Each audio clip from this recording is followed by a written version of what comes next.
So just before we begin, I want to go over a few things with you about the procedure, as well as a little bit about the aftercare. When we actually do the circumcision, I'm going to be standing on one side of the table, and whoever you have chosen to hold the baby during the procedure is going to be seated opposite me. I'm going to show that person exactly how to hold the baby during the circumcision, and it's a matter of holding him nice and flat, little frog leg position with his legs, and you'll be surprised, for a little guy, he's pretty strong, but the legs are very flexible and we're not going to hurt him at all. While the baby is in that position, I'll get down to business, and once I begin the circumcision, I should be able to accomplish it within about 30 seconds. Soon as that's done, we're going to get a dressing on the baby, a clean diaper. We're going to pick him up and you can hold him and cuddle with him for a few minutes while I clean up my gear. Soon as that's done, 5 minutes later, we're going to go through a diaper change together. And there's two reasons for that.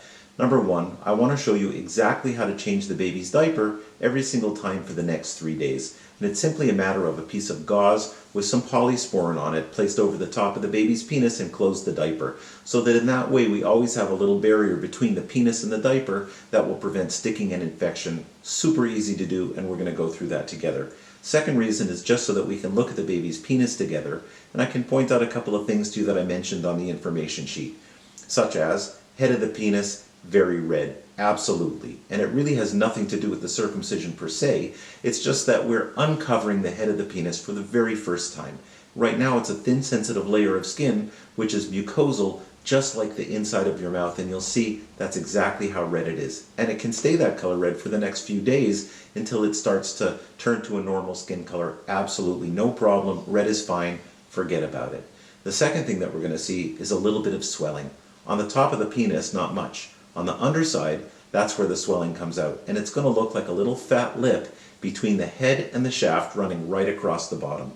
The amazing thing is that because we're dealing with mucosal surfaces, those changes will occur immediately. Just like if you get punched in the mouth and you get a fat lip right away, same idea. So by the time we change the baby's diaper right after the procedure is over, pretty much what you see is what you get. That's what it's going to look like for the next few days until the swelling starts to slowly go down. Which means that later on when you change the baby's diaper, you're going to say, oh yeah, that's what it looked like before. And tomorrow when you change his diaper, you're going to say, oh yeah, that's what it looked like yesterday. And that's perfect. That's exactly what I want you to say. The only thing that changes around the second day or so pertains to scabbing. And all I mean by that is he's not going to get a hard brown scab like we would get if we scraped our arm, because it's a mucosal surface. So picture again, if you cut inside your lip and you get that light yellowish stuff. It's a moist scab, and that's exactly what his scab is going to look like too.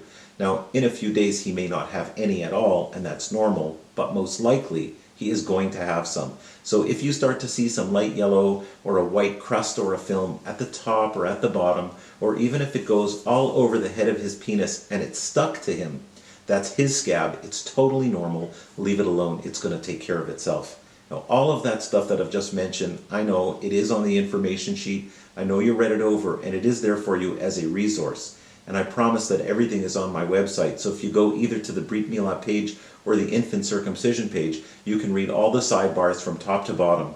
But having said that, after we're done with the procedure today, if you have any questions, you'll have no problem reaching me either by telephone or email.